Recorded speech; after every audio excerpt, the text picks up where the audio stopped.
প্রিয় ষষ্ঠ শ্রেণীর শিক্ষার্থীরা, শুভেচ্ছা নিও। আজকে আমি তোমাদের 2025 সালের বাংলাদেশ ও বিশ্ব পরিচয় বিষয়ের নতুন বই থেকে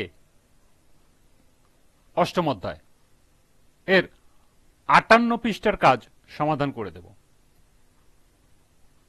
প্রথমে তোমাদের বলবো, যারা আমার চ্যানেলটি সাবস্ক্রাইব করো নাই তারা আমার চ্যানেলটি সাবস্ক্রাইব করবে এবং আমার সাথে থাকবে।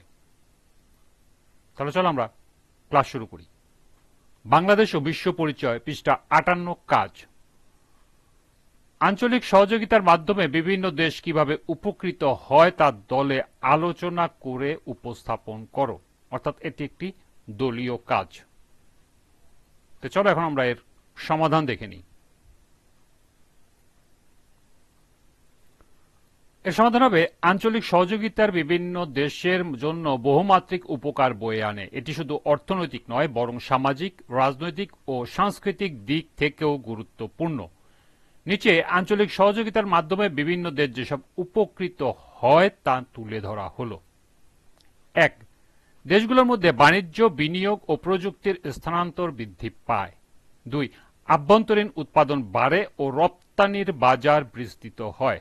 3. অর্থনৈতিক ব্লক গঠনের মাধ্যমে প্রতিযোগিতার শক্তি বাড়ে। 4. নিরাপত্তা সহযোগিতা ও তথ্য বিনিময় সন্ত্রাসবাদ বা অপরাধ দমনে কার্যকর হয়। 5. যুদ্ধ ও সংঘাত এড়িয়ে শান্তিপূর্ণ সম্পর্ক গড়ে তোলা যায়। 6.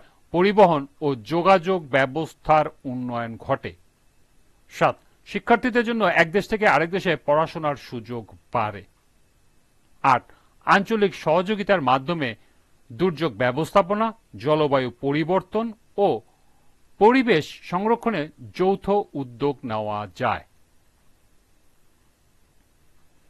9. প্রযুক্তিগত জ্ঞান ও উদ্ভাবন শেয়ার করে উন্নয়ন ত্বরান্বিত হয়। 10.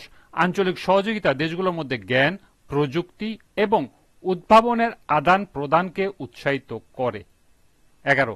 আঞ্চলিক সহযোগিতা দারিদ্র্য বিমোচনে সহায়ক হতে পারে, কারণ এটি অর্থনৈতিক প্রবৃদ্ধি এবং কর্মসংস্থানের সুযোগ সৃষ্টি করে। এবং সর্বশেষ 12.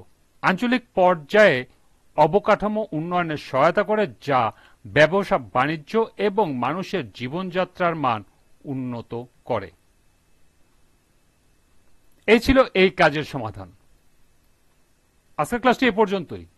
পরবর্তী ক্লাসে অনুশীলনী থেকে সমাধান করে দেব। সবাইকে আবারও বলছি, যারা আমার চ্যানেলটি সাবস্ক্রাইব করো নাই তারা আমার চ্যানেলটি সাবস্ক্রাইব করবে এবং আমার সাথে থাকবে। সবাইকে পরবর্তী ক্লাস দেখার আমন্ত্রণ জানিয়ে আজকের মতো আমি এখানে বিদায় নিচ্ছি। আল্লাহ হাফেজ।